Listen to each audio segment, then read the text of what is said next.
आज नीतीश कुमार जी को पलटू राम कहा जाता है, यही क्षेत्र के कारण। आप ये कह रहे हैं कि भाजपा का दिन दुनिया ठीक नहीं है, इसलिए भाजपा आपको बुला रही है। ये तो जग जाहिर है ना, खास करके बिहार में जो कि चिराग तो इंडिया का हिस्सा है। They play to the gallery, हम इधर भी हैं उधर भी हैं। अच्छा, समझे? और उनको ये आपके बात संपर्क में है क्या? खैर, घटक दल ढूंढ रही थी जी। तो लोजपा के अलावा किसी ने उनका हाथ किसी नहीं ने थामा। साथ नहीं दिया था। जी, तेजस्वी यादव, नीतीश कुमार चाचा भतीजा एक हो सकते हैं। तो पशुपति पारस और चिराग पासवान तो एक खून के हैं, तो काहे नहीं एक हो सकते हैं? क्यों आप लोग लगा रहे हैं? नमन भाई, हम लोग नमस्कार, भारत लाइव देख रहे हैं आप। बहुत कुछ हो रहा है बिहार की राजनीति में, पर्दे के पीछे भी और पर्दे के सामने भी। बाहर वाला तो सब लोग देख रहा है, पीछे वाला कोई नहीं देख पा रहा है। उसके लिए एक ऐसे चश्मे की आवश्यकता है, या चश्मा छोड़ी ना, ऐसा हथियार की आवश्यकता है जिसे चीर फाड़ हो सके। चीर फाड़ तो नहीं करेंगे ज़्यादा, लेकिन इतना जरूर बता देते हैं। थोड़ी देर पहले आपने जो खबर देखी है, उस खबर में मैंने आप लोगों को ये स्पष्ट बता दिया था कि चिराग पासवान कहीं ना कहीं अब एनडीए का हिस्सा बनने जा रहे हैं, लेकिन कुछ शर्तें हैं। अब आरसीपी सिंह के गुट के लोगों ने भी वेलकम कर दिया है और ये भी कह दिया है कि चिराग पासवान अगर लोकतंत्र की रक्षा करने के लिए आगे बढ़ रहे हैं, अगर वो सुपौल में जो मामला जदयू और आरसीपी के बीच में था उस बीच में आने के लिए तैयार हैं, तो मतलब तो अच्छे रास्ते पर हैं। चिराग पासवान को लेकर भाजपा के लोग भी काफ़ी आशान्वित रहे हैं। खासतौर पे जब से भाजपा विपक्ष में चली गई है, दिन दुनिया खराब हुआ है, तब से चिराग पासवान भाजपा को और प्यारे लगने लगे हैं। लेकिन ये तो मतलब खबरें ऐसी हैं जो कि सतही हैं। अंदर की बात तो चिराग पासवान ही बताएंगे ना, उन्हीं के पार्टी के लोग बताएंगे ना कि जो ऑफर है वो है भी कि नहीं, अगर ऑफर है तो वो जाएंगे कि नहीं, शर्तें कौन सी हैं महाराज। देखिए, प्रोफेसर साहब हैं, एलजेपी से विनीत जी हैं और कई बार हमारे साथ आ चुके हैं, तो मैं नहीं चाहता था कि वो जबरदस्ती खामखा पूरा किया जाए वो सब। लेकिन शर्त कौन सी है आपकी? पहले तो ये बता दो नमन भाई कि ऑब्वियसली है कि जहाँ आग होगा धुआं उठेगा ही। तो जैसा आपने बताया कि बहुत सी पार्टियां जो भी विपक्ष में हैं बिहार में खास करके, वो हमारी तरफ हाथ बढ़ा रही हैं। बहुत सारी कहाँ है, एक ही तो है भाजपा, वो आपके चाचा वाली। इसके अलावा भी कुछ पार्टियां हैं जो कि सत्ता पक्ष में भी हैं, विपक्ष में भी हैं। अच्छा, तो अब ये द्योतक है कि चिराग पासवान और हमारी पार्टी का जो जनाधार है वो बढ़ रहा है, जनता के बीच में जो हमारा से है वो बढ़ रहा है। ये कहना कि बीजेपी अप्रोच कर रही है हम लोग को, तो बीजेपी अभी से नहीं, बहुत दिनों से अप्रोच कर रही है जी, ठीक है। लेकिन एक बात बता दूं कि कोई भी पार्टी हमारे राष्ट्रीय अध्यक्ष को और हमारी पार्टी को कठपुतली की तरह ना समझे कि जब आपका अच्छा चल रहा है तो आपने हमें तरजीह नहीं दी। ठीक है, आप समझ रहे हैं हम क्या बोल रहे हैं? जो मैं पूछता आगे वो आप वही बता रहे हैं, लेकिन मेरे हिसाब से नहीं बता रहे हैं। आप ये कह रहे हैं कि भाजपा का दिन दुनिया ठीक नहीं है, इसलिए भाजपा आपको बुला रही है। ये तो जग जाहिर है ना, खास करके बिहार में जो आप स्थिति देख लें, 77 सीट होने के बावजूद भी क्या उनका हाल है, और नंबर 1 की पार्टी का ये हाल हो गया है। तो लेकिन जब समय हमारा थोड़ा सा चैलेंजिंग चल रहा था, बिल्कुल खराब नहीं कहेंगे हम, बिल्कुल, जब हम और हमारे अध्यक्ष जी सीख रहे थे, रूबरू हो रहे थे चीजों से, तब बीजेपी ने बड़े भाई की भूमिका नहीं निभाई। रामविलास जी का जो तस्वीर बाहर रखा हुआ था वो तो अभी तक मैंने जहन में होगा। उनका घूट पी के आदमी रह गया था, बीजेपी उसको बेहतर ढंग से हैंडल कर सकती थी नहीं। तो उन्होंने ये नहीं किया। हमारी जब पार्टी टूटी और पशुपति पारस जी को जब मंत्री बनाया गया, देखिए मैं बिल्कुल बेबाकी से बात करूंगा, बिल्कुल बिल्कुल बिल्कुल बनाया गया। मुझे नहीं मालूम है कि हालांकि वो अनुकंपा पे बने हैं जी, उनके पास कितना वोट प्रतिशत है उनके समाज का, मैं बाकी समाज की तो बात ही नहीं कर रहा हूँ। बीजेपी ने किस मजबूरी में बनाया, जबकि उसके असली हकदार हमारे राष्ट्रीय अध्यक्ष चिराग पासवान जी थे जी। तो ये सब चीजें, और पशुपति पारस जी ने जो भाषा, अमर्यादित भाषा का प्रयोग किया था जी, हम लोग के लिए, हमारी माँ के लिए, वो कभी आदमी भूलता नहीं है जी। तो आज बीजेपी का समय जो है, उसके बाद से उनको लगता है कि चिराग पासवान ही उनके खवैया हैं, उनके तारनहार हैं। तो हमें लगता है कि ये सही सोच रहे हैं बीजेपी। हाँ, शर्तें तो बिल्कुल हैं, और शर्त हालांकि मैं बिल्कुल एग्जैक्टली नहीं बता सकता हूँ, कुछ चीजें आप कुछ समझें, आप समझदार व्यक्ति हैं। पंचनामा में बता दिए हैं, आप कल टेस्टिफाई कर दीजिए। तो जो आपने बताया है उस पे कमोबेश वही शर्तें होंगी, कुछ ज्यादा ही होंगी जी। इस बार हम लोग बैकफुट पर नहीं खेलेंगे, ये तय बात है निश्चित तौर पर जी। लेकिन दिन दुनिया खराब आपने कहा कि होता है, तो भाजपा ने भी अपनी रंगत कहीं ना कहीं दिखा दी थी जी। किस दबाव में दिखाई थी ये आप भी पूछ रहे हैं, हम भी बहुत जानना चाहते थे इन बातों को, लेकिन भाजपा ने कभी छोड़ा नहीं था आपको। भाजपा के कई नेता, कई मैं नाम भी ले सकता हूँ, अश्विनी चौबे जी ने कहा था, अजय निषाद जी ने कहा था, ये हमेशा ये कहते रहे नीतीश कुमार को जलाने के लिए या फिर आपको लूप में रखने के लिए। उन्होंने हमेशा ये बात कही कि चिराग तो एनडीए का हिस्सा है ही। नहीं, आपने जो पहली जो बात कहा ना कि जलाने के लिए, हम पे हमारे कंधे पे बंदूक रख के निशाना कहीं और लगाया जा रहा था। जी। ये कैसा रिश्ता है यार कि आप लिप सर्विस क्यों करते हैं कि हाँ चिराग एनडीए का हिस्सा है, जब दिखाने की बात आई तो आप बिल्कुल पीठ पीछे हाथ पकड़ के खड़े हैं आप। जी। तो ये उचित नहीं है।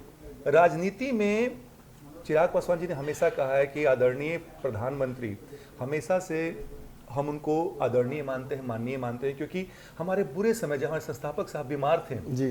तब उन्होंने साथ दिया था। जी। तो ये समय था जब हम और चिराग पासवान जी परेशान हो रहे थे, हमारी पार्टी परेशान हो रही थी, तो बड़े भाई के रूप में आप हाथ पकड़ते हैं। आप एक ऐसे दोस्त के बच्चे का हाथ छोड़े हैं जिसने अपने पिता को तुरंत खोया था। और वो याद कीजिएगा नमन भाई, 2014 में जब बीजेपी यहाँ पे घटक दल ढूंढ रही थी तो लोजपा के अलावा किसी ने उनका हाथ नहीं दिया था। जी। तब आपने कुछ नहीं कहा। तो रिश्ते ऐसे तो नहीं निभेंगे ना, दोनों तरफ से ताली बजनी चाहिए। ताली बजती है। तो ये गलती बीजेपी ने कर दिया और यकीन मानिए ये बिल्कुल हमारे जेहन में बैठा हुआ है, हर कार्यकर्ता के जेहन में बैठा हुआ है। एक बात तो आप समझ रहे हैं ना कि चिराग पासवान जी को फिर जाना है चुनाव लड़ने के लोकसभा का। बिल्कुल। और इस पार्टी की जो पार्टी आपने नई बनाई है तोड़कर लोजपा से अलग, ये तोड़ के क्या आपको तो अलग कर ही दिया गया, अमीबा की तरफ डाइसेक्ट 2 पार्ट हो गए आप लोग। फिर उनको जाना है जनता के पास। तब की पारी एनडीए था, नीतीश जी थे, भाजपा थी, अब की अकेले हैं आप, और वहां तो ढेर सारा दैत्य लोग इंतजार कर रहे हैं आपसे बड़े बड़े। देखिए, दैत्यों का परवाह नहीं है, क्योंकि जब भी सिचुएशन हुआ है डेविड एंड गोलियत का ही हुआ है। हम लोग डेविड ही हैं, लेकिन हम लोग गोलियत को, दैत्यों को गिरा देंगे।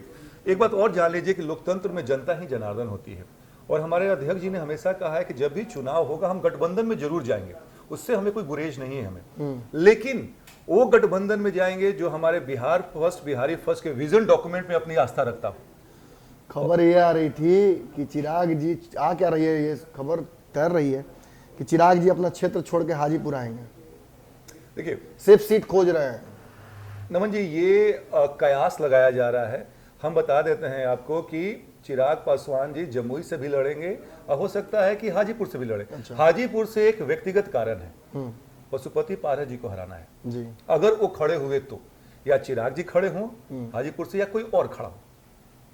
अच्छा, जैसे ही सरकार बिहार में गिरी, पशुपति पारस जी को चिराग पे प्यार आ गया। उनकी पार्टी के एक प्रवक्ता ने तो ये तक कह दिया कि अब आने का समय हो गया है, सारा पाप आप लोग का माफ हो गया। मतलब कैसे देखते हैं इसको? ये बड़ा इंटरेस्टिंग है समझना आपके माध्यम से। सर, एक इंग्लिश में एक वर्ड है, फेयर वेदर फ्रेंड। जब समय आपका खराब चलता है तो आप क्या करते हैं ना कि ऐसे लोग को तलाशते हैं जो आपका नैया पार करवा दें। अब बताइए, हम पहले ही बोले थे आपको कि पशुपति पारस जी के पास कोई जनाधार नहीं है, अनुकंपा पे मंत्री बन गए। अब उनको एहसास हो गया है 1.5 साल 2 साल में आशीर्वाद यात्रा देखने के बाद कि बॉस, पासवान समुदाय चाहे उससे जो भी जुड़ी उपजाति हैं जी, उनका प्रेम किसके प्रति है। अब एनडीए के नेता भी ये बात समझ रहे हैं। तो जब आपका लोकतंत्र में कोई जनाधार नहीं है तो आपको किस बेस पे, आपके जो गॉड फादर हैं वो तो पलटी मार चुके हैं जी, तो आपको किस बेस पर रखा जाए। हम तो ये भी सुन रहे हैं कि उनके 3 सांसद छूट के जा रहे हैं। अच्छा, और ये आज न कल होना ही है। लोग खाली भादो का इंतजार कर रहे हैं कि भादो खत्म हो और हम टूटे। हम मतलब देखिए, आपने कहा कि फेयर वेदर फ्रेंड, जी। तो जैसे भाजपा के लिए तो बुरा दिन चल रहा था, चाचा के लिए तो कुछ खास गड़बड़ नहीं था। उनको तो दोनों तरफ से मौका था, ऑफर भी था। फिर आपको लेकर क्यों उन्होंने ये बात कही कि ये आ जाए हमारे साथ, अब समय सही हो गया? उनका तो दिन दुनिया वैसा खराब नहीं ना है, अभी भी केंद्रीय मंत्री हैं। नमन भाई, अब प्रबुद्ध आदमी है और हमको लगता है कि आप चीज समझ रहे हैं, लेकिन आप फिर भी बुलवाना चाहते हैं बताइए हमसे। ना। आप एक बात आइए कि अगर एनडीए में पशुपति पारस जी को मना कर दिया जाए, ठीक है, क्योंकि नीतीश कुमार अलग हो चुके हैं जी, तब पशुपति पारस जी कहां से लड़ेंगे? कौन उनको टिकट देगा? गठबंधन में ऑलरेडी 7 दल है। टिकट कितना बटेगा, कितना मिलेगा? वहां पर लेने वाले बहुत लोग हैं वहां पे। तो अब ये चाहते हैं कि किसी तरह हम साथ हो जाएं ताकि एक फ्रंट दिखे। और बीजेपी, मान लीजिए कि बीजेपी ने अपने संसदीय बोर्ड कमेटी में कहा कि 35 सीट पे हम लड़ेंगे, तो 5 सीट में कुछ हम लोग को मिले। लेकिन ये चीज होगा नहीं है। पशुपति पारस जी अब हमारे पास्ट हो चुके हैं। एक समय था जिस समय आपकी पार्टी टूटी थी, सूरजभान सिंह ने ऑन रिकॉर्ड ये बयान दिया था कि हम लोग चिराग को अलग नहीं कर रहे हैं, कुछ दिनों के लिए दूर कर रहे हैं। वो सीख लें, समझ लें, राजनीति जो कमियां हैं उसको दूर कर लें, फिर तो चिराग को ही लीड करना है। तो शायद वो समय आ गया हो। देखिए, सूरजभान सिंह जी ना एक बड़े मंजे हुए पॉलिटिशियन हैं। They play to the gallery, हम इधर भी हैं उधर भी हैं। अच्छा, समझे? और उनको ये आपके बात संपर्क में क्या? खैर, उनको ये बात मालूम था कि हम जिनके साथ जा रहे हैं उनकी मजबूरियां क्या रही होंगी, बहुत तरह की चीजें निकल के आ रहे थे, कहाँ जदयू से प्रेशर था, कहाँ से था। अल्टीमेटली जाना आपको चिराग पासवान जी के साथ है, तो उन्होंने अपना सेफ जोन कर लिया। लेकिन चाचा थोड़ा सा बुरबकाही कर गए। अच्छा, वो व्यक्तिगत हो गए और चूक गए।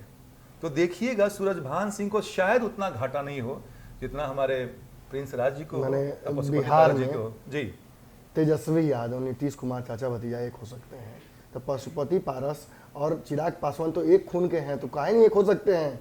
क्यों आप लोग अड़ंगा लगा रहे हैं? नमन भाई, हम लोग अड़ंगा लगाने वाले कौन होते हैं? Blood is always thicker than water. चाचा भतीजे का व्यक्तिगत रिश्ता हमेशा रहेगा, लेकिन जो उन्होंने अपमानित भाषा का प्रयोग किया था, मैं फिर से कहता हूँ, चिराग पासवान जी की माँ के लिए, अपने भाई के लिए, वो उचित नहीं था। चिराग जी भूल नहीं सकते इन चीजों को। कैसे भूल जाए सर? आप राजनीति, नीतीश जी भूले ना, ललन सिंह भूले नहीं तो तेजस्वी भूले। नीतीश कुमार ललन सिंह से अलग है चिराग पासवान जी, तभी जनता उनके पीछे है। एक व्यक्ति का एक व्यक्तित्व होता है सर, एक कैरेक्टर होता है। If you lose that character, you are lost, you have lost everything. आज नीतीश कुमार जी को पलटू राम कहा जाता है यही क्षेत्र के कारण।